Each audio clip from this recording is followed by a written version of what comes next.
తండ్రి అయిన దేవుని నామం నుండి, ప్రభు అయిన యేసుక్రీస్తు నామం నుండి కూడి చేరి వచ్చిన సహోదరులందరికీ, దేవుని ప్రియులు పరిశుద్ధులకి అందరికీ, ఈ యొక్క గూగుల్ మీట్లో ఉన్న అందరికీ ఈ యొక్క సంధ్యావేళ శుభవందనాలు తెలియజేసుకునొచ్చు. మనము యథావిధిగా శనివారం దినమున మనము ఈ గూగుల్ మీట్ ద్వారా ఈ యొక్క శనివారంలో ప్రవక్తల గురించిన ఒక ధ్యానం చేస్తున్నాము. ఆ భాగంగానే ఈరోజు ఒక ప్రవక్త గురించి చూసినప్పుడు, లాస్ట్ వారం మనము ఎలీషా గురించి చూసాం. ఆయన ఒక జీవితం, ఒక చరిత్ర, ఆయన చేసిన మహా కార్యం గురించి చాలా ధ్యానించాము 2 భాగాలుగా. ఈరోజు కూడా ఆయన తర్వాత ఇద్దరు ఒకే కాలంలో ఉన్నారు. వీళ్ళు కూడా యోనా, తర్వాత యోవేల్. దాన్ని ముందుగా యోవేల్ చూసినప్పుడు ఈయన గురించి ధ్యానిస్తాం అనుకున్నాము. దాదాపు ఈ యొక్క యోవేల్ ప్రవక్త అనేటప్పుడు ఈయన ఒక పేరుకి అర్థం వచ్చి యెహోవా దేవన్, అంటే యెహోవా దేవుడని, లేదా యెహోవా నా దేవుడని, యెహోవా నా దేవుడని అర్థం ఆయన పేరుకి, యోవేల్ అనే పేరుకు. ఈయన దాదాపు చూసినప్పుడు ఈయన ఒక 3 అధ్యాయములు రాసి ఉన్నారు. యోవేల్ గ్రంథాన్ని 3 అధ్యాయం, దాదాపు 73 వచనాలు ఉన్నాయి మొత్తం. అయితే ఒక్కొక్క అధ్యాయం కూడా చాలా గొప్ప విషయము బయలుపరుస్తున్నాడు. దాన్ని చూస్తాం మనం. తర్వాత చూసినప్పుడు ఇతని ఒక 3 అధ్యాయులు కూడా ఆ ఒక ప్రాముఖ్యత, దాని ఒక ఇంపార్టెంట్ ఒక మాటలో చెప్పాలి కదా. ఒక మాట అన్నప్పుడు ఏముందంటే, యెహోవా ఒక్కడే నిజమైన దేవుడు అనేది, అంటే ఈయన ఒక బయలుపరిచింది. దేవుడు ఈయనకి ఇచ్చిన ఒక వాక్యము. ఆ 3 అధ్యాయం రాశారు కదా. ఆ 3 అధ్యాయులు ఏముందంటే, యెహోవా ఒక్కడే నిజమైన దేవుడు అనేది, అంటే ఆయన ఒక ప్రజెన్స్, ఆయన ఇచ్చిన వాక్యం, ఉపదేశం అని చూడవచ్చు మనము. తర్వాత ఈయన ఏ రాజు కాలంలో ఉన్నాడు క్లియర్గా ఇలా. అయితే ఈయన బీసీ, అంటే యేసుక్రీస్తుకు ముందు దాదాపు 796, అంటే 835 వరకు, అప్పుడు రివేసులు కదా వచ్చింది కాలం తేలితో. 835 నుండి 796 వరకు ఈయన ఉన్న కాలంగా ఉంది. ఈయన యోవాసిన్ కాలంలో ఉన్నట్టు. యోవాసిన్ రాజు అంటే యెరూషలేము ఆయన నెబుకద్నెజరు తీసుకుపోతారు కదా. ఆ నాశన కాలంలో ఒకసారి వచ్చి ఆయన పట్టుకొని పోయేటప్పుడు ఈయన కూర్చోబెట్టేసిపోతారు. యోవాస్కిన్ అని ఆయన కూర్చోబెట్టి పోయినప్పుడు ఈయన ఏం చేస్తారు, మళ్ళీ ఆయనకి విరోధంగా కొన్ని ఇది చేస్తారు. అదేమంటారు, కలగాలు అంటారు. ఏదో చేసినప్పుడు మరలా వచ్చి పొద్దుగా ఏం చేస్తారు, మొత్తం అన్నింటిని ఇది చేసేసి సరే. ఫస్ట్ సారి వచ్చినప్పుడు ఎక్కువ ఏమి చేయడు అనమాట. రెండోసారి వీళ్ళు ఆయనకి ద్రోహం చేసేట్టు కనపడుతుంది ఆయనకి. ఆయన అప్పుడు వచ్చి ఏం చేస్తారు, అప్పుడు ముట్టడి చాలా స్ట్రాంగ్ వేసేస్తారు వీళ్ళు లోపల రాకుండా. అప్పుడు అన్నిటిని ఆయన ఏం చేశారు, బలవంతంగా అన్నీ కొట్టుకొని తీసుకొని పోయి ఆయన కాలంలో ఉన్నట్టు మాత్రం మనము చూడవచ్చు. దాని గురించి ముఖ్యంగా అప్పుడు ఏమి జరుగుతుంది, యెరూషలేములో జరిగిన నాశనము దేని జరిగింది అనే విషయాన్ని ఈయన మాత్రమే చాలా క్లియర్గా రాశారు. ఆయన్ని కంపేర్ చేశారు. రెండు విషయం కంపేర్ చేస్తారు. ఇక్కడ చూస్తే ఒక రకంగా ఇజ్రాయేల్ నాశనం గురించి రాస్తారు, తర్వాత లోక నాశనం గురించి రాస్తారు, తర్వాత ఇజ్రాయేల్ రక్షణ గురించి రాస్తారు, తర్వాత లోక రక్షణ గురించి రాస్తారు. 2 విధమైన కంపారిజన్ ఉంటుంది. దాన్ని చాలా భిన్నంగా చూస్తేనే మనకు కనపడుతుంది. చాలా ముఖ్య విషయాలు ఈయన. ఇంకా చూసేటప్పుడు 3 అధ్యాయంలో కూడా ఒక్కొక్క అధ్యాయంలో ఒక్కొక్క భావం ఉంటుంది. ఫస్ట్ అధ్యాయం చూసినప్పుడు పాపము, నాశనము, మారు మనసు పొందడానికి పిలుపు, ఈ విషయం మాత్రం ఒక అధ్యాయం ఉంటుంది. ఫస్ట్ అధ్యాయంలో ఉన్నప్పుడు దాదాపు 20 వచనాలు ఉంటాయి. అక్కడ పాపం వల్ల వచ్చే నాశనము, తర్వాత ఆ నాశనములో కూడా కనికరం చూపుతాడు దేవుడు. చూపినప్పుడు మారు మనసు పొందండి అని ఒక పిలుపిస్తాడు. ఇది ఒక అధ్యాయంలో చూడవచ్చు. తర్వాత రెండో అధ్యాయం చూసినప్పుడు దేవుని కృప, దయ, ఆయన ఒక ఆత్మ కుమ్మరించేది, ఆయన రక్షణ, ఇది రెండో అధ్యాయం చూడవచ్చు. మూడో అధ్యాయం చూసినప్పుడు దేవుని యొక్క తీర్పు, జడ్జిమెంట్, తర్వాత శుద్ధీకరింపు, అంటే దేవునికి ఒక శుద్ధీకరణ, ఎలా ఆయన పరిశుద్ధపరచుకోవాలా, శుద్ధీకరణ, తర్వాత రక్షణ, పాదుకాపు, రక్షణ, తర్వాత చివరి ఆశీర్వాదం. ఇవంతా కూడా లాస్ట్ అధ్యాయం, ఈ 3 అధ్యాయంలో ఇలా విభజించబడి ఉన్నది. దాన్ని చూసినప్పుడు ఈయన యోవేలు పుస్తకం చూసినప్పుడు తెరకు రాజు అంటే దక్షిణ రాజ్యముగా ఉన్న యూదాకు మాత్రమే రాశారంట. ఎవరి గురించి చెప్పింది ఇది? యూదా రాజ్యం. ఎక్కడంటే యెరూషలేము ఆలయం ఎక్కడ ఉంది? యూదాలోనే ఉంది. అందుకబట్టి ఆయన కరెక్ట్గా రాశారు. సౌత్ అదే ఇంగ్లీష్ సౌత్ అనే దక్షిణ రాజ్యమైన యూదా గురించే రాశారంట ఆయన. తర్వాత చూసినప్పుడు యోవేలు కాలంలో ఉన్న యూదులు చాలా ఘోర పాపంలో జీవించారంట. ఎందుకంటే ఎప్పుడు పాపం ఎక్కువ అయినప్పుడే కదా దేవుడు జడ్జిమెంట్ వస్తుంది అక్కడ. అప్పటికే ఎన్నో ప్రవక్తల ద్వారా ఏం చేస్తున్నాడు ఆయన? ఇర్మియా ద్వారా, చాలా మంది ద్వారా ఏం చేస్తున్నారు? ఎప్పుడో హెచ్చరిస్తానే ఉన్నారు. అయినా వీళ్ళు ఏం చేయలే. ఎన్నో చెప్పినాను వాటి గురించి. ఇర్మియాకి ఏం చేశారు? ఆయన ఏం చేశారు? ఆయన్ని చాలా హింస పెట్టారు. దేవుని సేవకుడిని కూడా చూడకుండా, ఒక గొప్ప ప్రవక్త అయిన ఆ గొప్ప ప్రవక్తని కూడా చూడకుండా ఏం చేశారు ఈ రాజులో? ఆయన్ని హింస పెట్టడం, బంధించడం, సెలవులు, ఇది జైల్లో చెరసాల్లో వేయడం, అలాంటివి చేశారు. ఆయన హెచ్చరిస్తూనే ఉన్నాడు, మీరు ఏమి చేసినా, నన్ను కొట్టినాక నేను ఎవరికో చెప్పేది మాత్రమే మీకు చెప్తాను అని చాలా విషయం చెప్పారు. అలా చూసినప్పుడు ఈయన చాలా గొప్ప విషయాలు చేస్తారు. మనము ఫస్ట్ ఈయన గురించి ఎక్కడ తెలుసుకోవాలంటే యోవేలు 1 అధ్యాయం 1 చూసినప్పుడు 1:1 పెతూయేలు కుమారుడైన యోవేలునకు ప్రత్యక్షమైన యెహోవా వాక్కు. ఏమని? ఎవరైనా? పెతూయేలు కుమారుడైన యోవేలునకు ప్రత్యక్షమైన యెహోవా వాక్కు.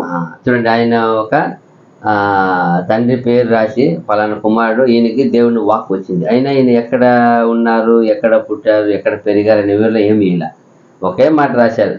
ఇంకొకటి ఎవరు కూడా ఇది లేదు, డైరెక్ట్గా ఈయనకి వాక్ వచ్చింది. ఈయన ఖచ్చితంగా వచ్చి దేవుని ఒక వాక్కుని రాసి వెళ్ళారు.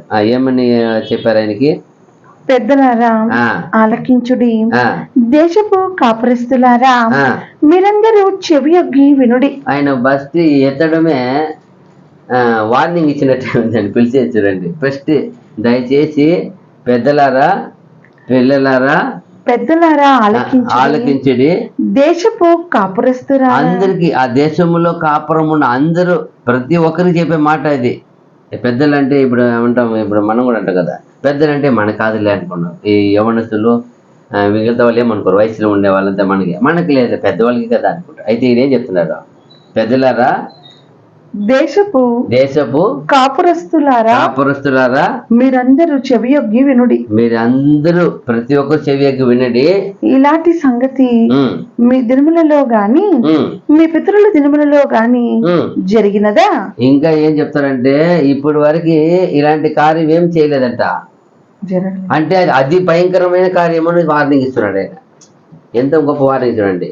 ఇప్పుడు వరకు మీ కాలంలో కానీ, మీ పెద్దల కాలంలో కానీ జరిగినదా? మరలా ఈ సంగతి మీ బిడ్డలకు తెలియచేయుడి.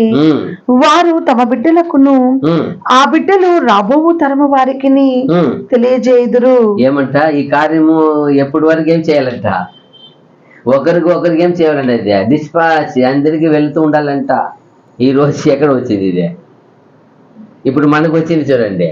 ఆ మాట చూడండి ఎలా చెప్పారు. ఇది అందరికి ఏం చేయబడాలా? ఏం చెప్పారు అక్కడ? ఈ సంగతి మీ బిడ్డలకు తెలియజేయండి. వారు తమ బిడ్డలకని, ఆ బిడ్డలు రాబోవు తరము వారికి తెలియజేయుదురు. ఇప్పుడు చూడండి, వాళ్ళ బిడ్డలంట, మీ బిడ్డకి తెలియజేయండి. వాళ్ళే బిడ్డలు ఉన్నారు అప్పుడే. వాళ్ళు అంటే పెద్దవాళ్ళు కదా, వాళ్ళకి బిడ్డలు ఉన్నారు. వాళ్ళ బిడ్డలు అంటూ ఆయన చెప్తున్నాడు, బిడ్డలు మీ బిడ్డలకు తెలియజేయండి, వారు వాళ్ళ బిడ్డలు తెలియజేయాల. అప్పుడు ఎప్పుడు ఎప్పుడు జరగబోయే కార్యం అని అర్థమా? దీనిలో చాలా లోతైన అర్థం ఉంది, జాగ్రత్తగా వినాల. ఎంత బాగా చెప్తా చూడండి. మీరు మీ బిడ్డలకి తెలియజేయండి, చదవండి. ఈ సంగతి మీ బిడ్డలకు తెలియచేయుడి. ఈ సంగతి మీ బిడ్డలకు తెలియజేయండి. వారు తమ బిడ్డలకును ఆ బిడ్డలు రాబో తరము వారికి తెలియజేయుదురు. ఇది ఏమని అర్థం? అప్పుడైతే ఇది చాలా ఘోరమైన సంగతి అని అర్థం, చాలా కఠినమైన, చాలా ఇప్పుడు వరకు జరగలేని సంగతి వేరంట. దాని ముందే చెప్పినారు, ఇప్పుడు వరకు ఎప్పుడు ఏమైనా జరిగి, అప్పుడు ఎంత గొప్ప విషయాన్ని ఒక యోవేలు ప్రవక్త ద్వారా ఆయన పలుకుతాడంటే అది ఎంత గొప్ప ప్రవచనంగా ఉండాల. ఎలాంటి ఒక హెచ్చరిక, ఎలాంటి ఒక జాగ్రత్త కలగాల్సిన విషయం ఇది. ఆ కాలంలో హెచ్చరించి కూడా, జాగ్రత్త చెప్పి కూడా ఏం చేయలే, వాళ్ళు తృణీకరించారు, నిర్లక్ష్యత చూపారు ఆయన్ని. ఈరోజు ఇది మనకు వచ్చింది, వాళ్ళు లేదు, వాళ్ళ తరము లేదు, ఏ తరం ఎందుకు వెళ్ళిపోయినారు, ఇప్పుడు మనం ఉన్నాం, మన చేతికి వచ్చింది. ఏం చెప్తున్నారు? గొంగలి పురుగులు విడిచిన దానిని మిడతలు తినివేసి ఉన్నవి. చూడండి, ఫస్ట్ ఒక పురుగు చెప్తారు, గొంగలి పురుగు విడిచినది, మిడతలు తినివేసి ఉన్నవి. మిడతలు తినివేసింది, రెండు జీవం తినింది. మిడతలు విడిచిన దానిని పసరు పురుగులు తినివేసి ఉన్నవి. పురుగు తినివేసినది, పసరు పురుగులు విడిచిన దానిని చీడ పురుగులు తినివేసినది. చూసారా? ఎందుకు ఇక్కడ 4 రాశారు? ఇక్కడ ఎలా రాస్తారంటే, దాన్ని చూసినప్పుడు ఇది కూడా ఏదో ఒక సైన్యం అంట. అంటే నాశనం అనేది మామూలుగా ఎలా జరుగుతుందంటే, కోపం వచ్చినప్పుడు రాజ్యం వస్తుంది, రాజ్యం వచ్చి వీళ్ళు ఎత్తుకెళ్ళిపోతారు, లేదా అక్కడ ఉండేదంతా కొట్టి వేసి పడతారు, ఇంతే నాశనం అనేది. ఇది ఎలాంటి నాశనం అంటే, బొత్తిగా దేశంలో ఆహారమే ఏమి పండకుండా చేసేది. ఎంత ఘోరమైన సంగతి చూడండి. ఆహారం అనే విషయము పంటలోనే పంటకుండా ఏం చేస్తారంట, గడ్డిని ఏం చేసేస్తుంది, అది మొత్తం ఎంటీ జీరో చేయాల. ఆయన ఎట్లా రాస్తారంటే, మీ తోటలో పొలంలో ఏ పంట ఉండకూడదు. ఆ కాలంలో ఐగుప్తుల్లో ఏం చేశారు, మోషే ఒక మాట చెప్పినప్పుడు వచ్చి ఏం చేసింది, అంత మిడతలు వచ్చి ఏం చేసింది, మొత్తం ఉన్న అన్నిటిని ఏం చేసేసింది. అలాగే అలా అక్కడ వచ్చే శాపాన్ని ఇక్కడే తెప్పించుకున్నారు. అంతగా వీళ్ళు దేవునికి ఏం చేశారు, అవిధేయులు అయిపోయినారు. అందువల్ల లాస్ట్ సేవకుడిని పంపి హెచ్చరిస్తున్నారు, మత్తులారా మేలుకొని కన్నీరు విడివిడి. ఇంకా ఎవరు ఉన్నారు అక్కడ? మళ్ళా వీళ్ళు పిల్లలు పెద్దలకి చెప్పారు, మళ్ళా ఇంకెవరు చెప్తున్నారా? మత్తులారా అంటే ఏమని అర్థం? ఇప్పుడు దేశంలో ఎవరు కూడా ఉన్నారంట, తాగుబోతులు, మద్యపానీలు. చూడండి ఎంత బాగా చెప్తున్నారు, మత్తులారా మేలుకొని కన్నీరు విడవండి, ద్రాక్షరస పానము చేయువారులారా. ద్రాక్షరస అదే ఇప్పుడు ఓపెన్ చెప్తారు, మత్తులారా అంటే వివరం కాదని, ద్రాక్షరసం తాగుబోతులారా చెప్తున్నారు. ఇప్పుడు రోదనము చేయుడి, ద్రాక్ష తాగబోతు రోదనం చేయండి, క్రొత్త ద్రాక్ష రసము మీ నోటికి రాకుండా నాశనమాయను అంటే అన్ని ప్రవచనంగా చెప్తున్నాడు ఆయన. అయిపోతుంది జాగ్రత్త. అందుకంటాడు మీరేం చేయండి, ఇంకా మీరు మత్తులారా మేల్కొని ఉండండి, ద్రాక్షరసం తాగవారులారా ఏమంటున్నాడు, రోదనము చేయుడి. ఎవరిని? ద్రాక్షరసం పానం చేయవారు రోదనం చేయండి. ఎప్పుడు హ్యాపీగా కదా ఉండేది వాళ్ళు తాగితే. ఎందుకు తాగుతామంటే ఏమంటారా, హ్యాపీగా ఉండాలి, ఎప్పుడు నేను ఒకటే సుఖంగా ఉండాలి. వాళ్ళు చెప్తున్నారు మీరు రోదన చేయండి, మీకు రోదన, ఎందుకంటే ఇంకా అది ఏం అవ్వదు, మీకు అది రాకుండా నాశనం రాదు. అంటే ఏమి అర్థము, పంటనే రాకుండా చేస్తా అంటున్నాడు. ఒక్క గడ్డి కూడా ఉండకుండా సర్వనాశనం. అక్కడ దేశంలో ఏమి ఉండకూడదు. ఎలాంటి శాపం, ఎలాంటి కోపం చూడండి, ఇది ఎలాంటి ఒక ఘోరమైన. అందుకే ఆయన ఫస్ట్ చెప్పాడు, ఇంతవరకు మీ పెద్దవాళ్ళని వినండి, కాలంలో జరగలేదు, ఇంకటి ఎప్పుడు ఏం చేయదండి, అది జరగదు, ఇప్పుడు వరకు జరగలేదు, ఇంకటి ఎప్పుడు జరగదు. అంత ఘోరమైన కాలం అది. ఎంత ఘోరమైన కాలం ఉండాల. అలా చెప్పుకుంటా వచ్చినప్పుడు అలా చెప్తే ఏమంటారు, మళ్ళా 4వ వచనం అయిందా? అయిపోయింది కదా. 14వ వచనం చెప్తాము. 14-15 ఉపవాస దినం ప్రతిష్ఠించుడి. ఇవంతా ఒక వార్నింగ్ ఇస్తూ వచ్చి చెప్తారు, మీరు ఇంకా ఏమి చేయండి, ఉపవాస దినం ప్రతిష్ఠించుడి, ఉపవాసాన్ని ప్రతిష్ఠ చేయండి, వ్రత దినము ఏర్పరచుడి, యెహోవాను బతిమాలుకొనుటకై పెద్దలను దేశములోని జనులందరినీ మీ దేవుడైన యెహోవా మందిరములో సమకూర్చుడి. అక్కడ చూసినప్పుడు ఆయన 7 వరకు ఏం చెప్తాడు, 6వ వచనం ఏం చెప్తాడు, అక్కడ ఎలాంటి జనం వస్తుందని చెప్తున్నాడు. లెక్కలేని బలమైన జనాంగము. ఏమంట, ఆ దేశం మీదకి రాబోయే ఉగ్రతలు ఎవరు వస్తారు తెలుసా? ఎలాంటి వారు అంటారు తెలుసా? వాళ్ళు లెక్కలేని బలమైన జనాంగము, ఒక బలమైన జనాంగము నా దేశము మీదికి వచ్చి ఉన్నది. వాటి పళ్ళు సింహపు కూరల వంటివి. ఇప్పుడు మనకు అర్థమైందా? దానియేలు చెప్పిన ఒక ప్రతిమ గురించి 4 విధం చెప్తాడు కదా. ఆ 4 ఫస్ట్ ఏం చెప్తాడు? ఫస్ట్ ఏ మరి ఉందంట, సింహము. అదిదా ఇక్కడ చెప్పేది. దాన్ని అట్లా ఎంత కరెక్ట్గా ఏ ప్రవక్తకి చెప్పినా దాన్ని ముఖ్యమైన సారాంశాలు ఏం చేసేది, మార్చేది లేదు. మనం బాగా గ్రహించవచ్చు. అక్కడ దానియేలుకి చెప్పినప్పుడు 4 రాజ్యాలు వస్తాయన్నారు. 4 రాజ్యంలో మొదటి రాజ్యం ఏ రాజ్యము? బబిలోను రాజ్యము. ఆ రాజ్యానికి సింబల్ ఏం పెట్టారు అక్కడ? సింహము. అంటే సింహం, అదే ఇది చెప్తున్నాడు. సింహం అంటే ఏమి బలం, దానికి మించింది ఏదో, ఏ బలం లేదా చెప్తున్నారు. అది ఇక్కడ కూడా చెప్తున్నాడు, బలమైన ఒక జాతి నా దేశం మీదకి వస్తుంది. వాటి ఒక పళ్ళు ఎలా ఉంటుంది? సింహపు ఏమంట కూరల వంటివి. సింహపు పళ్ళు కూరలు వంటివి అంట. సింహం పట్టి ఏమవుతుంది? ఎవరు ఏం చేయలేరు. సింహం పట్టుకుంటే విడిపించగలుగుతారు ఎవరన్నా? అది కింగ్, రాజుకి ఎవరైనా కింగ్ ఆయన పట్టుకుంటే విడిపించలేరు కదా. అది చెప్తున్నాడు. సింహపు కూరలు వంటివి, వాటి కాటు ఆడు సింహపు కాటు వంటివి. అలాంటి ఒక బలమైన రాజ్యాన్ని నా దేశం మీదకి నేను రప్పిస్తున్నాను.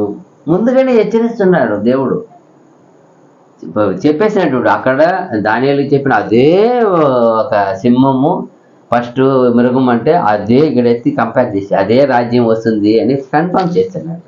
అయితే ఏం చేయలే వల్ల ఏం మాత్రమో అక్కడ ఏమేమి నిలిపివేస్తారంట చూడండి. 9వ వచనం చెప్తారు, ఏం చెప్తున్నాడో. నైవేద్యమును పానార్పణమును యెహోవా మందిరములోనికి రాకుండా నిలిచిపోయేను.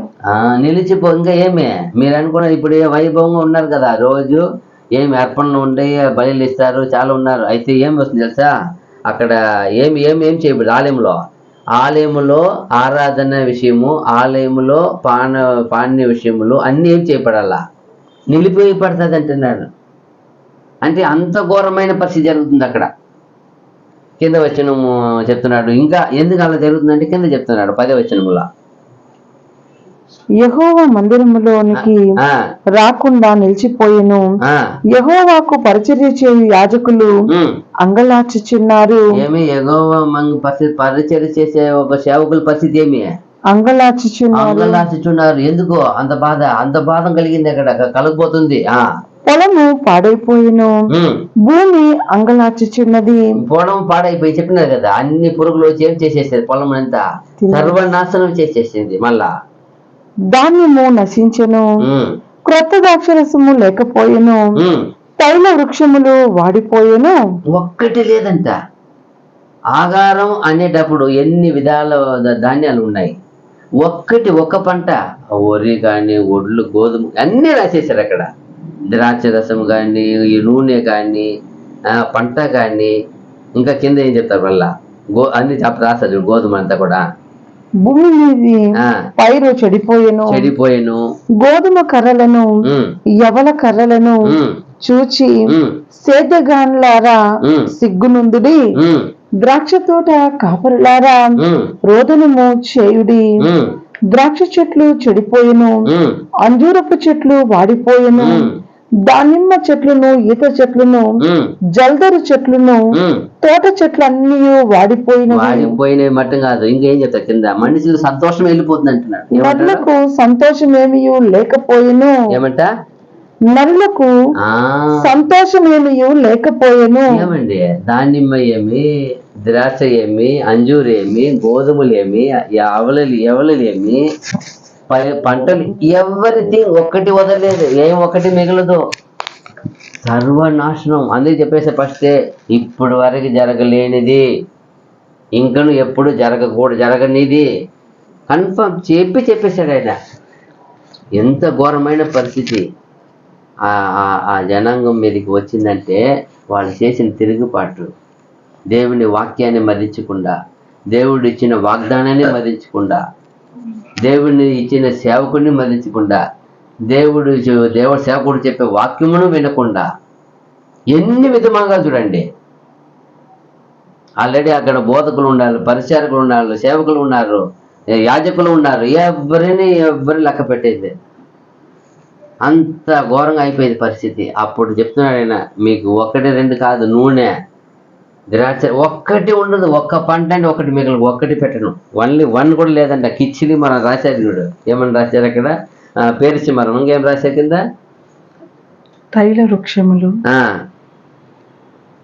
పైరు, గోధుమ కర్రలు, ఎవల కర్రలు. దానిమ్మ తర్వాత వస్తుంది పేరిచి మరం, కిచిలి మరం రాలేదా? దానిమ్మ చెట్లును, ఈత చెట్లును, అది ఇది ఏమంటారు? లైన్ డేట్స్, ఖర్జూరము, ఈత చెట్లును, జల్దరు చెట్లును, తోట చెట్లు అన్ని వాడి ఏ ఒక్కటి పెట్టను, అన్ని వాడిపోతాయి. మీకు తినడానికి ఒక్కటి ఉండకూడదు. ఆయన ఎంత గొప్ప శాపము చూడండి. ఎందుకంటే ఇందుకు ముందు కూడా మనం చూసాం. అది దాదాపు ఈయన ఎత్తుకొని పోయి ఎన్ని ఏళ్ళ వరకు ఆడ ఉంటారా?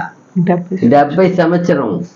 అది ఎంతో కాలంగా రాజుల కాలం నుండి ఏమైంది? అది వీళ్ళు చేయవలసిన ప్రాముఖ్యమైన పని ఏం చేయలేదు. అక్కడ భూమికి విశ్రాంతి అనేది ఇవ్వకుండా ఉన్నారు వీళ్ళు. ఆ లెక్క చెప్పిన ఆయన కాల్కులేట్ చేసినాడు. 513 సంవత్సరాల వరకు ఏం చేయలేదు వీళ్ళు భూమిని. No rest. దానికి 6 ఏళ్ళ తర్వాత 1 సంవత్సరం ఏం చేయబడాలా? వదిలేయాలా? అది ఆ పంట పండేది ఎవరు తినాలా? అదే దిక్కు లేని వారు, అనాథలు అందరూ వచ్చి తినాలా. దేశంలో విడవబడిన వారు వాళ్ళకి వల్ల వీళ్ళు ఏం చేయలే. వాళ్ళకి అవకాశం ఇలా పొలానికి దేవుడి వాక్ ఏం చేయాలి? ఫస్ట్ ఆఫ్ ఆల్ నెరవేర్చలే. అంత కాకులు చేసుకొని వచ్చి 70 సంవత్సరాలు కాకులు చేసినారు. 70 సంవత్సరాల దేశాన్ని నేను రెస్ట్ ఇచ్చేయిపోతాను. రెస్ట్ అంటే భూమి కూడా ఏం చేయకూడదు, పంట కూడదు. ఒక కోపం ఆడి నీతిని ఎంతో కాలంగా జరిగించలేదు, ఇప్పుడు నీతి జరిగించండి అంతే. ఆ మాట చేసి తర్వాత ఏమి యాజకులకు చెప్తాడు. 13వ వచనం చెప్తాడు. ఏం చెప్తున్నాడు? యాజకులారా గోనెపెట్ట కట్టుకుని అంగలార్చుడి, బలిపీఠమునొద్ద పరిచర్య చేయు వారలారా రోదనము చేయుడి. రోదనము చేయండి. మీరు ఎవరికి చెప్తున్నారు? యాజకులకు చెప్తున్నారు. ఎంత ఘోరమైన పరిస్థితి చూడండి. మన దేశం మీద వచ్చింది. అప్పుడు చెప్పేటప్పుడంతా నా దేశము మీరు నా దేశం చెప్తారు దేవుడు. అప్పుడు ఎంత బాధ ఉండాలి ఆయనకి బాధ ఉంది. కాకపోతే నీతి నెరవేరుస్తాడు ఆయన. ఆయనకి నీతి కావాలా. నీతి నెరవేర్చేటప్పుడు ఏ ఒక్కటి కూడా ఆయన వదిలిపెట్టేవాడు కాదు. ఎవరైనా కావచ్చు. అదిదా ఇక్కడ ముఖ్యంగా మనం చూస్తాం. ఆయన ద్వారా అప్పుడు చెప్తాడు, మీరు ఏమంట ఇక్కడేమి ఆపివేస్తారంట. ఉల్లే ఏమంట ఎక్కడ పోయి ఉండమంటారు ఇప్పుడు? మీరు నా దేవుని పరిచారకులారా గోనపెట్ట వేసుకొని రాత్రి అంతయు గడుపుడి. ఎక్కడ గడపమంటాడా? ఆలయములో నైవేద్యమును పానార్పణమును మీ దేవుని మందిరమునకు రాకుండా నిలిచిపోయేను. ఇంకా నిలిచిపోతుందంట. పానార్పణ లేదు, నైవేద్యం ఏమి లేదు, అన్ని స్టాప్ చేసేస్తాను. ఆయనకి నీతి. నాకు చెప్పిన మాట నెరవేరకపోతే 70 సంవత్సరాలు ఏ ఒక్కటి వద్దట. నాకు ఆరాధన వద్దు, నాకు పానార్పణ వద్దు, నాకు భోజన బలి వద్దు, నాకు నైవేద్యం వద్దు, ఎవరు వద్దు, ఏమి వద్దు. ఆరాధన స్టాప్. భూమి పండకూడదు, ఏమి జరగకూడదు. అక్కడ ఎంత నివాసం ఉండకూడదు. ముంగా ఏం చేసినాడు ఆయన? కింద చెప్తున్నాడు ఆయన, ఎందుకు ఉపవాసం దించండి. తర్వాత 15వ వచనం ఏం చెప్తున్నాడు? ఆ దినము ఆహా ఆహా యెహోవా దినము వచ్చెనే, ఉమ్, అది ఎంత భయంకరమైన దినము. అదిదా. ఇది ఏం దినమని రాశారు ఈ సేవకుడు? యెహోవా దినము. యెహోవా దినము. ఎంత ఎంత చూడండి, ఎంత ఎంత ఉంటే ఆహా యెహోవా దినం వచ్చేనే, అది ఎంత భయంకరము, భయంకరమైన దినము. భయంకరమైన దినము. అది అది ప్రళయము వలనే ప్రళయం వలనే సర్వశక్తిని యొద్ద నుండి వచ్చును. సర్వశక్తిని యొద్ద నుండి వచ్చును. ప్రళయం వల్లే ఎక్కడి నుంచి వస్తుంది అది? సర్వశక్తి దేవుడి దగ్గర వస్తా ఉంది. ఎందుకో? వీళ్ళు నీతిని నెరవేర్చలేదు, నా మాట వినలేదు, నా ఆజ్ఞను వినలేదు, నా చట్టాన్ని వినలేదు, చెప్పిన వారిని కూడా వాగ్దానముని వినలేదు. వీళ్ళకి ఇచ్చిన వాగ్దానపు ఆశీర్వాదం ఇది, వాగ్దానాన్ని వినలేదు. ఎంతకాలంగా చెప్పిన వాగ్దానం ఇది, ఎవరి ద్వారా పలికిన వాగ్దానం ఇది. అంత అంత వైభవంగా ఉన్న ఈ ఆశీర్వాదాన్ని వాళ్ళు ఏం చేశారు వాళ్ళు? అదిదా. ఎంత ఘోర శిక్షకు పాత్రలు చూడండి. ఇది ఈ సేవకుడు ద్వారా ముందుకంటే ఎప్పుడో హెచ్చరిస్తున్నారు. పోనీ అప్పుడు ఆయన చెప్పేది కూడా ఏమి, అక్కడ ఆదరణ కూడా చెప్తాడు. గోనె పట్టు కట్టుకోండి, ఉపవాసం ఉండండి, మారు మనసు పొందండి, తాగుబోతులారా ఒడి చేయండి, అంగళ దుఃఖపడండి. మరి దినం వచ్చిందండి, అందరూ సరైనరా? నినివేకి పోయి చెప్పినాడు. ఒక రోజంతా ప్రయాణం చేసి పోయి చెప్పినప్పుడు ఏమైనారు వాళ్ళందరూ? మారు మనసు. వెంటనే అందరూ రాజుతో సగం ఏం పట్టుకున్నారంట, గోనె పట్టు పట్టుకొని పశువులు పిల్లలు ఎవరికి ఏం చేయలేరంట, నీళ్ళు కూడా పెట్టలేదంట. అప్పుడు దేవుడు ఏం చేసేసినాడు, వాళ్ళు మారు మనసు చూసి ఏమైనారు? ఇక్కడ ఏమైనా ఆయన అన్ని చెప్తా. ఇప్పుడు తీర్పు చెప్తున్నాడు, ఒక పక్క క్షమాపణ కోరుకునే మార్గం చెప్తున్నాడు, రెండు చెప్తున్నాడు. అదే మనం ఈ మధ్యన చూస్తున్నాము. ఇక్కడ ఏమి పాపం వల్ల నాశనము, మారు మనసు పొందే పిలుపు, రెండు ఉంటుంది ఇక్కడ. అదే మొత్తం అదే ఉంది. అయితే వాళ్ళు ఏమైనా చేంజ్ ఏమైనా ఇక మారుతున్నారా? లేదే. అప్పుడు ఎంత ఘోర పరిస్థితి చూడండి. అప్పుడు ఇక్కడ ఫస్ట్ అధ్యాయం మొత్తమే పాపము, నాశనము, మారు మనసుకు పిలుపు, ఈ మూడు విషయాలే ఇక్కడ ఉండేది. ఈ అధ్యాయం మొత్తం ఉండేది ఇదే, 20 వచనాల వరకు. అయితే వాళ్ళు ఏం మాత్రము చెప్తున్నారు. ఆయన ఏం చెప్తున్నాడు ఒక్కొక్కసారి కూడా ఒక్క వచనంలో యాజకులకు చెప్తారు. ఏమే యాజకులారా, మీరు ఏమే గోనె పట్టు కట్టుకోండి, బలిపీఠములో ఉన్న వాళ్ళారా మీరు ఏమే భయపడుడి, వణుకుడి అంటారు. వణుకుడి, దేవుని సేవకులారా, లోపల మీరు ప్రవేశించి మీరు ఒక దుఃఖము చేయండి, అన్ని బలిలు నైవేద్యం నిలిపివేయబడుతుంది, మీరు జాగ్రత్తగా ఆలయములే ఉండండి. ఎవరు చెప్తారు? ఒక్కొక్క విషయం 2 విషయం ఉంటుంది. హెచ్చరిక, వార్నింగ్ ఉంటుంది, దానికి సొల్యూషన్ చెప్తారు ఆయన. ఇదే దేవుని ప్రేమ ఉందంటే, కనికరం ఉందంటే అదే చూడవచ్చు మనం. అందుకే చెప్తుండే మారు మనసు పొందడానికి పిలుపు అది. తర్వాత చూసినప్పుడు అక్కడే ఏం చెప్తున్నాడు 15లో, అయ్యో యెహోవా దినము వచ్చనే, అది ఎంత భయంకరమైన దినము, అది ప్రళయము వలనే సర్వశక్తిని యొద్ద నుండి వచ్చును. ఆయన దగ్గర వస్తుంది. మళ్ళా 16, మీరు మనం చూచుచుండగా మన దేవుని మందిరములో ఇక సంతోషమును ఉత్సవమును నిలిచిపోయేను. ఇంకా నిలిచిపోతుంది. మనం చూచుచుండగా ఆలయములు ఎక్కడ ఎక్కడ ఎక్కడ ముఖ్యంగా పోతుంది? అది దేశమంతా పోతుంది. తర్వాత ఎక్కడ పోతుంది? అది ఆలయములో. ఏమంట? దేవుని ఆలయములో సంతోషము.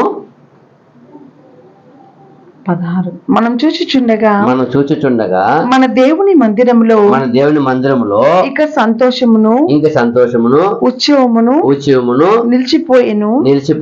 మన ఆహారము నాశనమాయను. ఇక 2 విధమైన మీనింగ్ వచ్చేస్తుంది. సాధారణమైన ఆహారం ఒకటి, అక్కడ దేవుని యొక్క ఉపదేశం ఎక్కడి నుంచి వస్తుంది? ఆయన ఆలయంలో ఉండే కదా సేవకుడు వచ్చి చెప్పేది. ఇప్పుడు ఏమైనా పోయి విచారిస్తే ఎవరు పోయి దేవుని దగ్గర కోరుకోడు చెప్పేది ఎక్కడ? అది 2 విధంగా, అది చూడండి 2 విధంగా వస్తుంది. ఒకటి దేశం అంతటా అక్కడి నుండి దేవుని ఆహారం, ఆత్మీయమైన ఆహారము, ఆ దేవుని వాక్కు సమాధానం ఏం లేదు ఇప్పుడు. అందుకే చెప్తున్నాడు అక్కడ మీకు ఏమి నిలిచిపోయింది? సంతోషము నిలిచిపోయింది, ఉత్సాహము. అదే మగిర్చి ఉంది, సంతోషం మగిర్చి 2 ఉంది ఆడ. ఒక చాలా చాలా గొప్ప ఆనందం, ఆనంద ఉల్లాసం అంటే చాలా సంతోషం ఒకటి, ఇంకా మగిచివే రెండు ఉన్నాయి.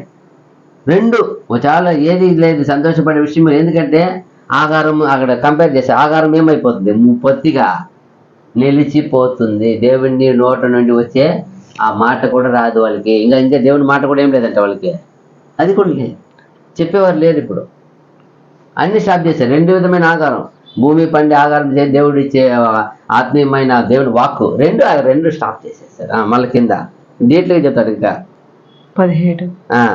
విత్తనము మంటి పెద్దల క్రింద కుళ్ళిపోవచ్చున్నది, పైరు మాడిపోయినందున ధాన్యపు కొట్లు వట్టివాయను. మీరు ఎత్తుకొని పోయి పంట విత్తనం నాటినా కూడా విత్తనం ఏమైపోతుందని ఆజ్ఞ ఇచ్చేసినాడు. అక్కడ భూమికే ఆజ్ఞ ఇచ్చినట్టు ఉంది ఇప్పుడు చెప్పేది.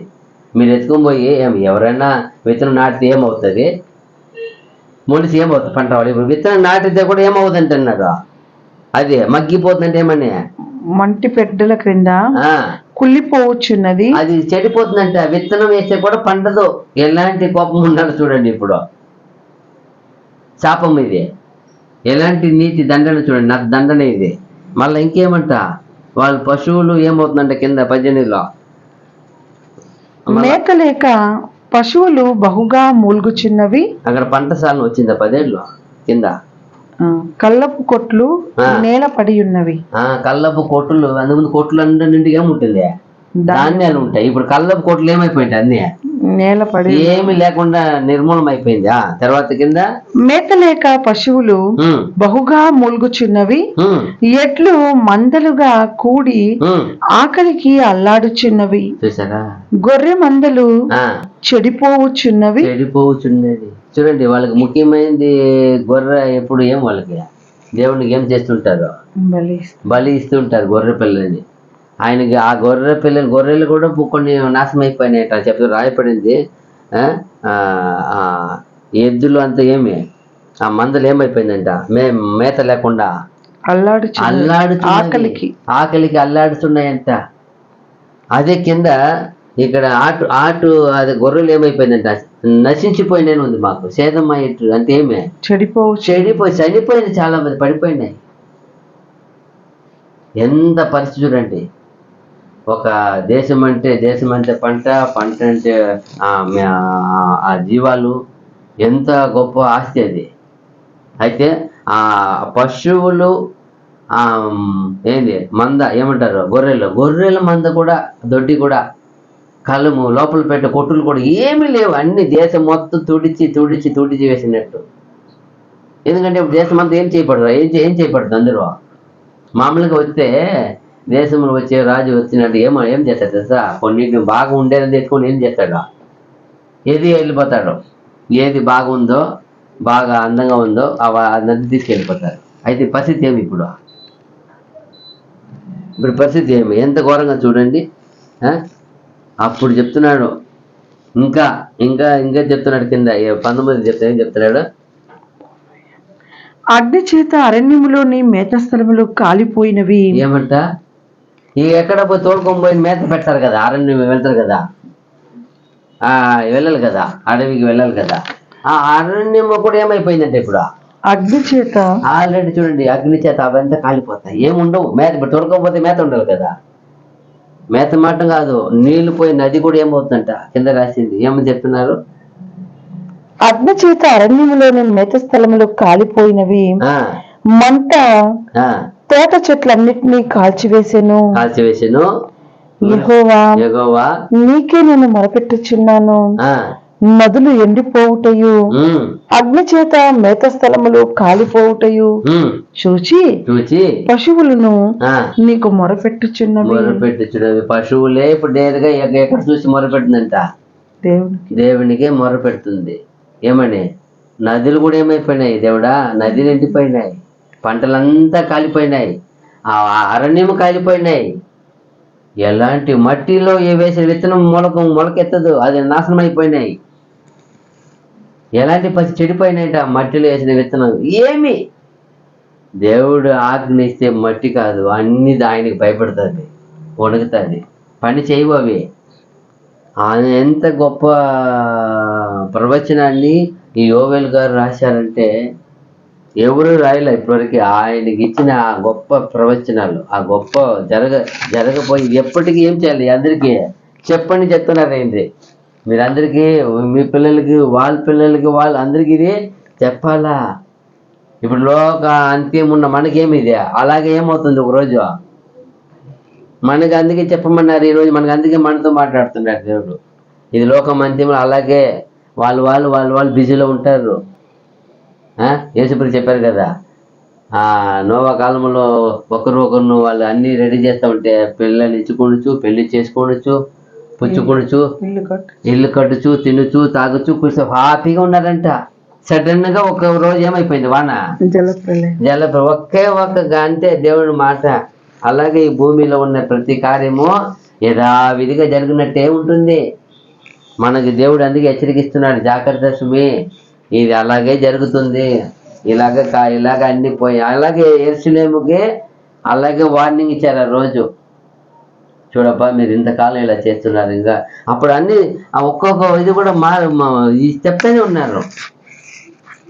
మీరు ఏమని చెప్తున్నారు, మీరు ఉపవాస దినము చాటించండి, మీరందరూ పెద్దలారా లోబడండి, చెవికి వినండి, సమస్త నివాసస్తులారా వినండి, మారు మనసు పొందండి. ఏం అర్థము మారు మనసు పొందండి పిలుస్తున్నాడు ఆయన. ఉపవాసం చాటించండి చెప్పండి.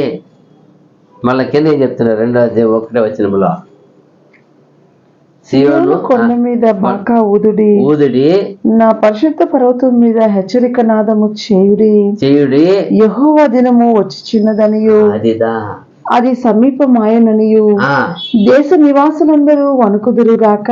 అది ఇప్పుడు మళ్ళా చెప్తున్నాడు, ఎత్తుకుని పోయి బాకా పెట్టి ఊపి చెప్పండి, యెహోవా దినము వస్తుంది. అది ఎలాంటి దినము చెప్తున్నాడు ఆయన. చాలా అది ఎలాంటి దినం అంటే సమీపమాయనని దేశ నివాసులందరూ వణుకుదురుగాక. మళ్ళా అది కింద వచ్చిన ఆ దినము అంధకారమయముగా ఉండును, మహా అంధకారం కమ్మును, మేఘములను గాఢాంధకారమును ఆ దినమున కమ్మును. ఇది ఎక్కడికి వచ్చినానికి వచ్చేసింది తెలుసా ఇప్పుడు. ఇది పైన చెప్పబడిందంతా ఆ దేశం గురించి అన్ని ఇంకా జరగలే, అప్పుడు జరిగిపోయింది. ఇప్పుడు కొన్ని ఆ దేశంలో అంతా జరిగింది. ఇప్పుడు చెప్పబోయే విషయం డబుల్ ఉంటుంది, 2 అర్థం ఉంటుంది. యెరూషలేము గురించి ఉంటుంది, ఈ లోక అంతిమ గురించి ఉంటుంది. మనం ఎప్పుడు ఈ వచనము చాలా సేవకులు వాడుతుంటారు, ఈ బైబిల్ స్టేట్లో వాడడం. ఇది వచనకర్తంగా ఆ దినము యెహోవా ఉగ్ర దినము అని చెప్తారు కదా. అది ఎలాంటి దినము ఉంది, మప్పు ఏమంట, ఆ దినము అంధకారమయముగా ఉండును, మహాంధకారము కమ్మును, మేఘములను గాఢాంధకారమును ఆ దినమున కమ్మును.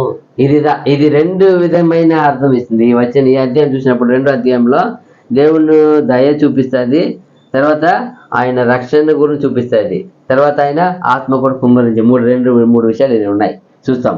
కమ్మును పర్వతముల మీద ఉదయకాంతి కనబడినట్లు అవి కనబడుచున్నవి, అవి బలమైన ఒక గొప్ప సమూహము, ఇంతకు ముందు అట్టివి పుట్టలేదు, ఇక మీదట తరములకు అట్టివి పుట్టవు. ఇంకా ఎన్నటి కూడా అలాంటిది ఏమి జరగదంట. అది ఎలాంటి ఘోరమైన పరిస్థితి అండి. ప్రియమైన సహోదరు ఎవరు లేరు ఈరోజు, వాళ్ళు రాసిన వాళ్ళు లేరు, చెప్పిన వాళ్ళు లేరు, వినిన వాళ్ళు లేరు, విని వాళ్ళు పిల్లలకి చెప్పిన ఎవరు లేరు. ఎన్నో వేల సంవత్సరాలు, ఎన్నో తరాలు గడిచిపోయినా మనం ఉన్నాయి ఇప్పుడు. అప్పుడు చెప్పేటప్పటికి ఎన్ని తరాలు ఉండుండొచ్చు బాగా అంటే కొన్ని ఉండుండొచ్చు. అయితే ఈరోజు ఆ ప్రభు తర్వాత 2000 సంవత్సరము ఇంకా దాటిపోతుంది, 21వ సెంచరీలో ఉన్నాం. అయితే ఇప్పుడు మనతో మాట్లాడుతున్నాడు. ఆ రోజు అంత హెచ్చరిక ఇచ్చి కూడా వాళ్ళు ఏం చేయలేకపోయినారు. అయితే ఈరోజు ఎంత గొప్ప కార్యం జరిగింది ఆ దేశంలో. ఆ దేశం 70 సంవత్సరాలు అక్కడ ఏ ఒక్కరిని దేశం పెట్టలేదంట.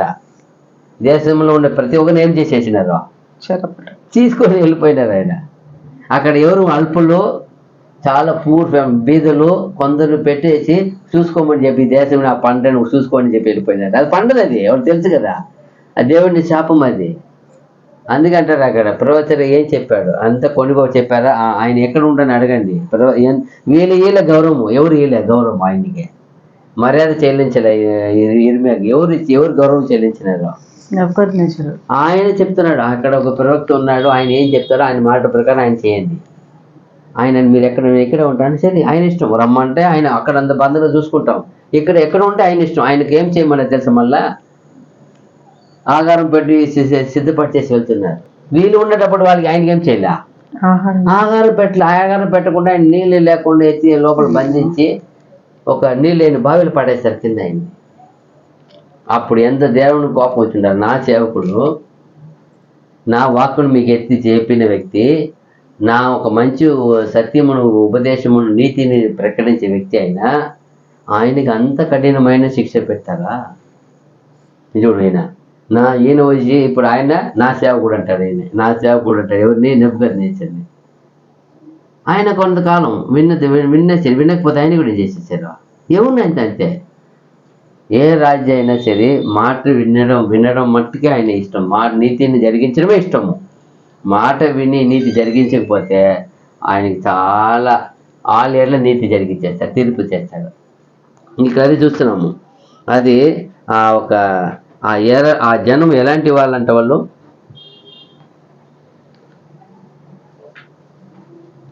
3వ వచనం చెప్తుంది. ఆయనకు ముందుగా ఏమంట, వాటి ముందర అగ్ని మండుచున్నది, వాటి వెనుక మంట కాలుచున్నది. అవి రాకమునుపు భూమి ఏదేను వనము వలె ఉండెను. ఎట్లా ఉండిందంటే, ఎక్కడ కంపేర్ చేస్తున్నారు, ఎంత దూరం కంపేర్ చూడండి. ఆయన రాక మునుపు అవి రాకమునుపు భూమి ఏదేను వనము వలె ఉండెను. ఏదేను వనము వలె అప్పుడు సర్వ సమృద్ధిగా ఉండింది, మహిమగా ఉండింది, కొరత లేకుండా ఉండింది. అవి వచ్చిపోయిన తర్వాత తప్పించుకున్నదేదియు విడవబడక భూమి ఎడారి వలె పాడాయను. ఎంత చూడండి పరిస్థితి, భూమి ఎలా అయిపోయింది ఇప్పుడు, ఎడారి వలె పాడాయను. ఎడారి వలె ఎంత, ఎక్కడ కంపేర్ చేసినారు, ఏదైనా వనం వల్లే ఉండిందండి. వీళ్ళు చేసిన అతిక్రమం వల్ల, వీరు చేసిన మీరుపాటు వల్ల వీరు వీరు వీరు వీరు ఏం చేయలే, దేవుని మాట ఏం చేయలే, అవిధేయత చూపారు. వినకుండా పోవడం వల్ల ఏ ఒక్కరు ఎందుకు అంటున్నారు అక్కడ, అందరూ రాజులుగా మాత్రం కాదు, అందరూ చెప్పారు. అందుకే దేశము పెద్దలారా అందరూ వచ్చేస్తారు. పెద్దలంటే రాజు అయినా, అందరూ వాళ్ళు అధిపతులైనా, యాజకులు అందరూ పెద్దలారా అని చెప్పి, తర్వాత అందరూ కాపురస్తులారా, దేశ అందరూ చెప్పేసినారు ఆయన. అప్పుడు అందరూ ఏం చేయాలని అర్థము, అందరూ దేవునికి లోపడకుండా వ్యతిరేకంగా ఉన్నారని అర్థం. దేవుని మాటని ఏం మాత్రం లక్ష్య పెట్టలేదు, దాన్ని గైకొనలేదు. అదిదా అక్కడ చూస్తున్నాం. అందుకే అంటున్నాడు ఆయన, అవి ఏదైనా తోట వల్లే ఉంది, ఇప్పుడు ఏమైపోయింది, అరణ్యం వల్లే అయిపోయింది. తర్వాత వాటి రూపములు గుర్రముల రూపముల వంటివి, రౌతుల వలె అవి పరిగెత్తు వచ్చును. రథముల ధ్వని చేయునట్లు, కొయ్యకాలు అగ్నిలో కాలుచు ధ్వని చేయునట్లు, యుద్ధమునకు సిద్ధమైన సూరులు ధ్వని చేయునట్లు అవి పర్వత శిఖరముల మీద గంతులు వేయుచున్నవి. చూసారా, గంతులు వేసి మొత్తం ఏమైపోయింది. వాటిని చూచి జనములు వేదన నందును, అందరి ముఖములు తెల్లబారును.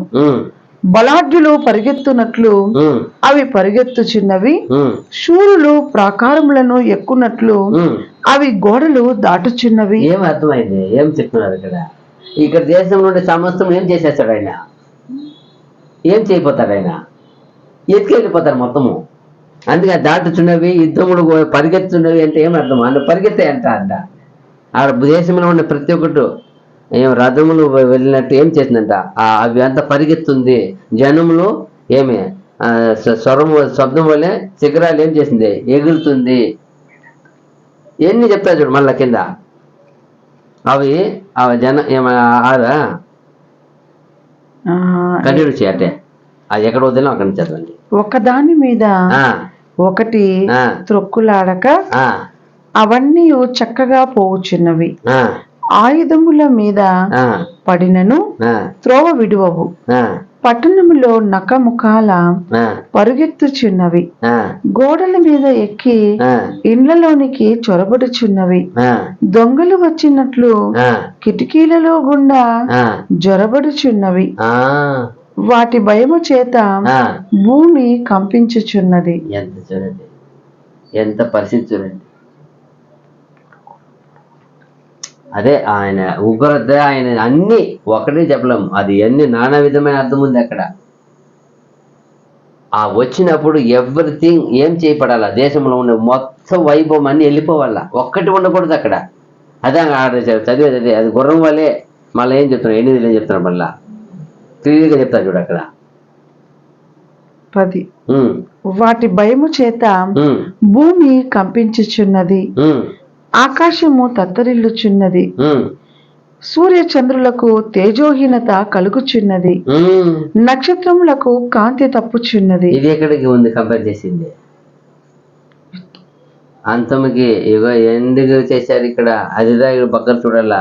ఇక్కడ ఎంత విశేషం చూడు, ఎక్కడో జరగబోయే విషయాన్ని ఎక్కడ కంపేర్ చేసి పెట్టారు చూడండి. దేవుని వాక్కు ఇలా ఉంటుంది.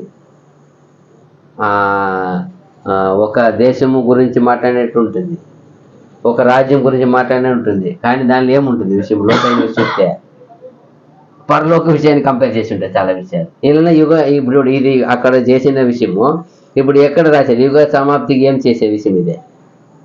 యేసుప్రభు చెప్పారు కదా ఏమవుతుందని, వచ్చేసింది. మధ్య శోధనలు చెప్పారు 24 చెప్తారు కదా మొత్తం ఆయన. ఎండు ఈ సర్వభూమి మొత్తం ఏమైపోతాయి. అక్కడ కూడా రెండు విధంగా మాట్లాడతారు కూడా. ఇగలోక అంతము యెరూషలేము యొక్క ఆలయము, అప్పుడు ఇక్కడ ఆలయం అనేది యెరూషలేము గురించి, ఇక అంతం అనేది సర్వం భూమి గురించి. అప్పుడు ఎంత కంపేర్, అక్కడ కూడా అదే కర్ర, అలాగే ఇక్కడ కూడా కంపేర్ చేసి మాట్లాడుతుంది. మన జాగ్రత్తగా చూడాల. చూసారా ఎంత బాగుంది చూడండి. మళ్ళా యెహోవా తన సైన్యమును నడిపించుచు ఉరుము వలె గర్జించుచున్నాడు, ఆయన దండు బహు గొప్పదై ఉన్నది, ఆయన ఆజ్ఞను నెరవేర్చినది బలము గలది.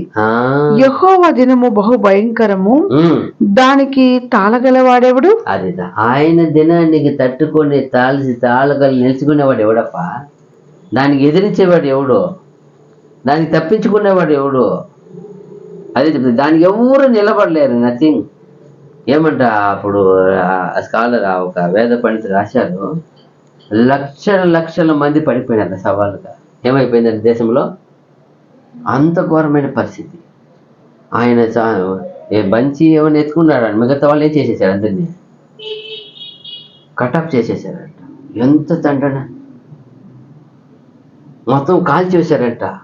అంతకాలంలో ఒకరు యుద్ధం పోతే మట్టి వైభవంగా ఉంది, పంటలు రాకూడదంటే ఉప్పు చల్లేస్తారంట. ఉప్పు చల్లేసి ఏమవుతుంది కొంతకాలానికి, కొన్ని సంవత్సరాలకు పండుగ అది ఉంది. వేదములు చాలా గ్రంథాలు, చాలా రాజులు పోయినప్పుడు యుద్ధం చేసేటప్పుడు వాళ్ళు చాలా కాలము చాలా గర్వంగా వాళ్ళని ఇది చేసి ఒకసారి పట్టుకున్నారంటే అది అనుమతి ఇచ్చిదే ఆయన దేవుడు.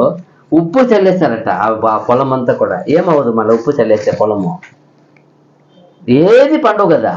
అట్ట పరిస్థితి జరిగిందంటే ఇక్కడ అది రాస్తారు. ఆయన నాశనం ఏమప్ప నాశనం ఇంత రాశారు ఏం చూస్తే వేద నిపుణులు ఆ పండితులు రాశారు. ఆడ ఎంతో అది 70 ఏళ్ళు ఆయన చెప్పిన ప్రకారం ఏమి పండకూడదంటే పండకుండానే చేసేసారు. ఆ పరిస్థితి మొత్తం ఒక్కటి కాకుండా కాల్చి వేసి నరికి వేసి దుమ్ము ఏమీ లేకుండా చేసింది దేశంలో. ఒక్కటే లేకుండా చేశారంటే అప్పుడు ఎంత గొప్ప ఉగ్రత, అది ఎంత గొప్ప కార్యము. ఎవరు అక్కడ ఎత్తుకొని పెట్టడం నివాసం చేయలేని పరిస్థితి ఎంత. ఇప్పుడు మనిషి వచ్చేసినాడు, ఎక్కడ తప్పించుకొని కూడా ఏం చేయలేరు. అక్కడ వచ్చినా కూడా మళ్ళీ వాళ్ళు నివాసం చేయలేరంట, అంత పరిస్థితి అంట. అప్పుడు ఎంత ఘోరం జరిగి ఉండాలా. అది దేవుని నీతి అన్నప్పుడు అది ఏం మాత్రం అదిగి చెప్తున్నాడు. ఏమంటే దాన్ని ఒక్కడు కూడా ఏం చేయరంట, మళ్ళీ తప్పించుకోవాలంట. చెప్తే కింద చెప్తున్నాడు చూడండి. ఎన్ని 13 12 11 12 చదవండి.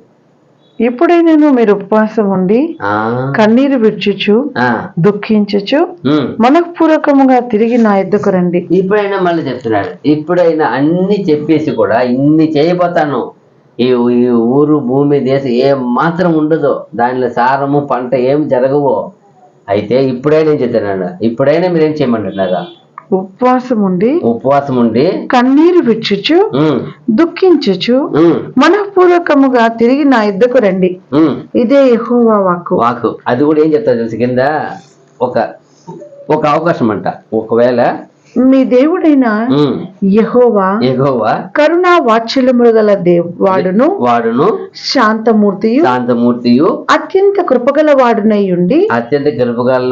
ఉండి తాను చేయనుద్దేశించిన కీడును చేయక పశ్చాత్తాపపడును గనుక మీ వస్త్రములను కాక మీ హృదయములను చింపుకొని ఆయన తట్టు తిరుగుడి.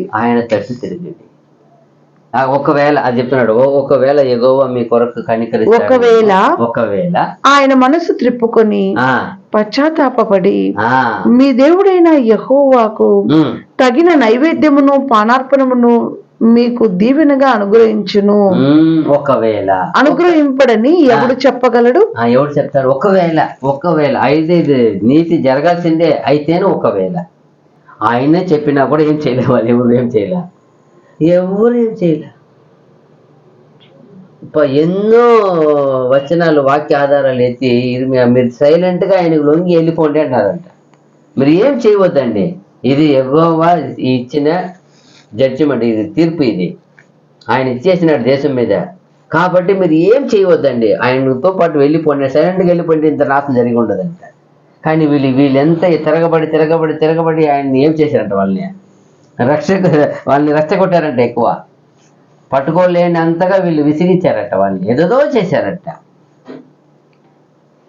అప్పుడే వాళ్ళకి ఎక్కువ ఇంకా ఇంకా ఇంకా సైన్యం రప్పించి అప్పుడు చాలా ఆర్డర్ ఎక్కువ. ఇప్పుడు పట్టుకోలేక తిరిగి ఒక వారం అట్లా లేట్ అయ్యి పట్టుకుంటే ఎట్లా ఉంటుంది ఉగ్రత, ఎలా కోపం వస్తుంది, అట్ట పరిస్థితికి కల్పించుకున్నారట వీళ్ళు. సేవకుడు చెప్పేశారు, దేవుని ప్రవక్త చేసి, దేవుడు ఇలా చెబుతున్నాడు, మీరు వెళ్ళిపోండి, ఏం మాత్రం లేదంట. చూడండి ఆ మనసు. ఇక్కడ కూడా చెప్తున్నాడు, ఒకవేళ ఆయన మీ దేవుడు మీ వస్త్రములు కాదు, మీరు ఇప్పుడే ఉపవాసము చూసి ఏడుపుతో విలాపించి పూర్ణ హృదయంతో నా తట్టు తిరుగుడి. అప్పుడు ఏమని అర్థము? ఆ మాట చదివి 12వ ఏం చెప్తారు? ఇప్పుడైనా ఉపవాసం ఉండి కన్నీరు విడిచుచు దుఃఖించుచు మనపూర్వకముగా, అక్కడ చెప్తారు మనస్పూర్వకంగా. అప్పుడు అంతవరకు చేసినంత ఏముందంట ఆ జనము. అందుముందు చాలా ప్రభు చెప్తారు, ఈ జనాలు నోటి మాటతో నాతో ఆరాధిస్తున్నారు, బలి ఇస్తున్నారు, వాళ్ళ హృదయము నాకు విరోధంగా దూరంగా ఉన్నది. ఇప్పుడే మళ్ళీ చూడండి, అది లేదని తెలుసు, దేవుడికి తెలిసిపోయింది పూర్తిగా. మనస్పూర్వముగా మీరు ఏడవండి, దుఃఖించండి, ఉపవాసం చేయండి, విలాపించండి, పూర్ణ హృదయంతో, అది కూడా పూర్ణ హృదయంతో చేయండి అంటారు. అప్పుడు మళ్ళీ ఇంతకు ముందు మరి వేషాలు వేసుకోవద్దండి. ఎంతో కాలం ఏం చేస్తున్నారు అందరూ. చూడండి, ఒక్కొక్క జనరేషన్, ఒక్కొక్క జనాంగము, వాళ్ళు నిజంగానే పరిపూర్ణంగా ఎవరిని ఆరాధిస్తారా? ఇప్పుడు ఎత్తుకోండి, హిందువులు ఎత్తుకోండి, మేము భక్తి పరులంగా ఒక వేషం వేసుకొని తిరుగుతున్నారు. ముస్లిం ఎత్తుకోండి, వాళ్ళు ఒక వేషం, మేము భక్తి పరులని మేము వేషం వేసుకొని తిరుగుతారు వేషం. ఇదే క్రైస్తవులు ఎత్తుకోండి, మేము క్రైస్తవులు మనం ఏం చేస్తున్నారు, అందరూ వేషం వేసుకొని ఉన్నారు. పరిపూర్ణంగా ఎవరు ఏం చేయలే. ఇక్కడ దేశంలో చేసినట్టే అక్కడ వెళుతున్నారు. అందుకే మీరు ఏం చేయండి, మీరు ఉపవాసం ఉండండి, ఏడవండి, విలాపించండి, పూర్ణ హృదయముతో నా తట్టు తిరుగుడి అంటే అందరూ ఏం చేస్తున్నారు? అందరూ ప్రతి మానవుడు ఎవరైనా కాదు, ఏ మతం, ఏ కులం, ఏమన్నా వాళ్ళు నమ్మిన విశ్వాసం ఏముండాలా? పరిపూర్ణత ఉండాలి కదా. అది క్రిస్టియన్, అదే కదా దేవుడు కోరుతున్నారు. పోటీ మీరు నమ్మారు కదా, సత్యం తెలుసు కదా, పూర్ణ హృదయంతో ఎక్కడ? అందరూ వేషం వేసుకొని తిరుగుతున్నారు ఈరోజు. మా భక్తి గొప్ప, మేము గొప్ప, మా దేవుడు గొప్ప. మీ భక్తి గొప్పదా? మీ దేవుడు గొప్పవాడా? మీ విశ్వాసం గొప్పదా, మీ పూర్ణమైన భక్తి కూడా గొప్పది ఉండాలి, పూర్ణంగా ఉండాల. ఎందుకు ఈ మాట మధ్య రాయాలి ఆయన?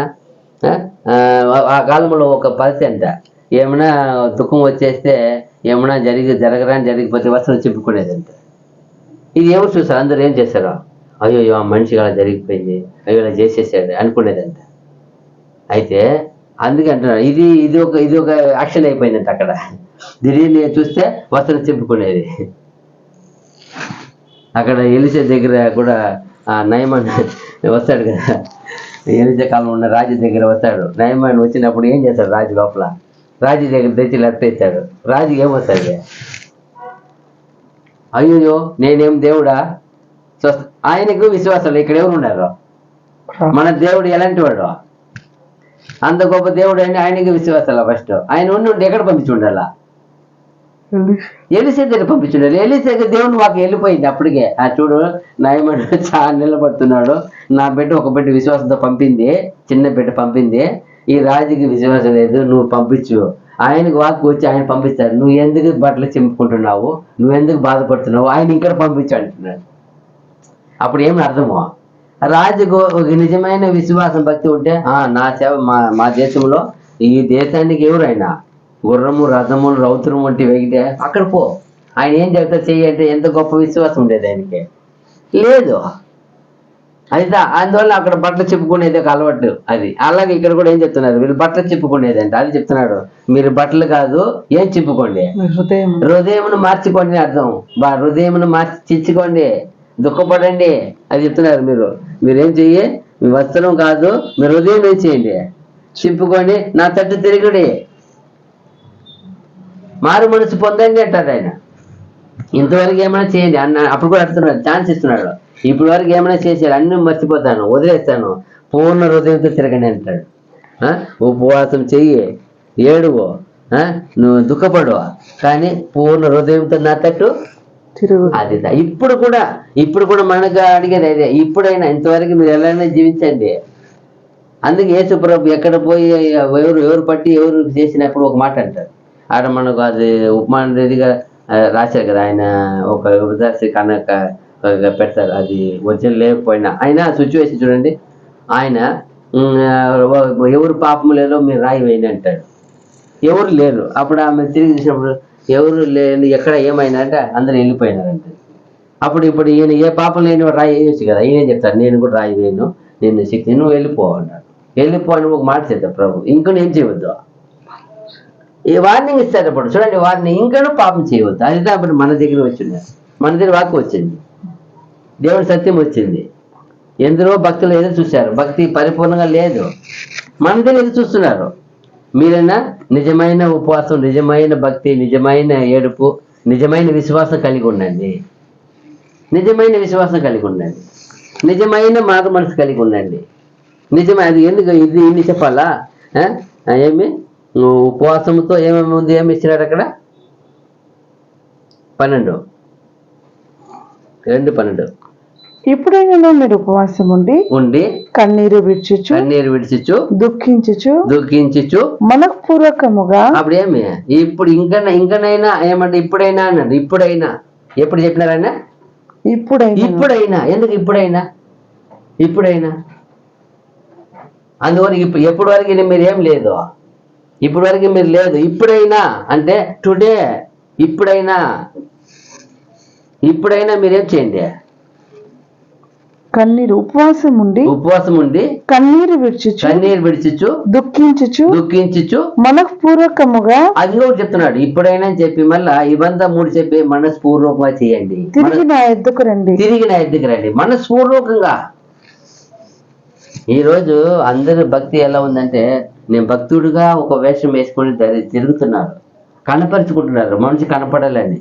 నిజమైన భక్తి విశ్వాసం మనం పూర్ణ హృదయంతో ఉండాలి. అదే కోరుకుంటున్నారు ఆయన. పూర్ణ హృదయంతో నా తట్టు తిరిగి అంటే ఏమంట? పూర్ణ హృదయంతో నా తట్టు మనఃపూర్వకముగా తిరిగి నా ఎద్దుకు రండి. మళ్ళా ఇదే యెహోవా వాక్కు. అదేదా పూర్ణ మనసుతో తిరిగి రండి. ఆ దేశంలో అప్పుడు దాకా ఈ సేవకుడు యోబులు చెప్పు వరకు, యోబులు వచ్చి హెచ్చరించేటప్పటికి ఏం మాత్రం అక్కడ ఘోరమైన పరిస్థితులు ఉన్నాయంట, ఘోరమైన పాపములు ఉన్నారంట, ఘోరమైన చూసి ఆయన అందుకే ఇంత కఠినంగా ఇంత చాలా ఇదిగా వార్నింగ్తో రాస్తారు. ఆయన రాసే మాట అంతా చూడండి. ఆడే ఇది యుగాంతం జరిగే విసిమూడు దేవుడు మర్మంగా పెట్టేస్తాడు. ఇలా ఆయన తెలుసు కదా ఇలాగనే లాస్ట్ కాలం ఎలా జరుగుతుంది, ఆడ యెరూషలేం ఎలా జరిగి అలాగే పరిస్థితి వచ్చేస్తాయి. ఇప్పుడు అలాగే వచ్చేసింది. ఎవరి మీద భయభక్తి లేదు. ఎవరికైనా భయభక్తి, ఎవరైనా మర్యాద, పెద్ద చిన్న మర్యాద ఉందా? దేవుడు భయం ఉందా? సంఘం భయం మీద అంటే ఒక మర్యాద ఉందా? ఎవరికి లేదు. సత్యం తెలిసిన తర్వాత ఎంత అదే విధేయత అదిదా ఇక్కడ ఆ దేశానికి దేవుడు అంత ఫ్రీడమ్, అంత ఆశీర్వాదం ఇస్తే పొందుకొని దేవుడికి ఎంత విధేయత అవిధేయత చూపారు. కావున మనం ఏం చేయాల, దేవుని ఒక చిత్తమని ఇంతవరకు మనము చూసాము. దేవుని చిత్తం అయితే ఏం చేస్తాము, ఇంకొక పార్టీని ఇంకా దేవుని చిత్తం అయితే రాబోయే దినములో మనం చూస్తాము. ఇప్పటి వరకు దాదాపు 2వ అధ్యాయంలో మన తిరగండి అనే విషయం చూస్తున్నాం. 14 వరకు చూస్తున్నాం కదా. దేవుని చిత్తం అయితే రాబోతున్న మనము కంటిన్యూ చూస్తాం. ఆయన నిజంగానే ఇంకా ఉంది. ఇంకా దేవుని యొక్క తీర్పు, ఆ శుద్ధీకరణ, ఆయన భద్రత, ఆయన చివరి ఆశీర్వాదం అదంతా కూడా ఇంకా ఈ సగము ఒక సగం ఉంది. దేవుని చిత్తం అయితే రాబోతున్న మనం కంటిన్యూ చేస్తాం. ఇంతవరకు ఓపిక అందరికీ వందనములు. God bless you. ఆమేన్.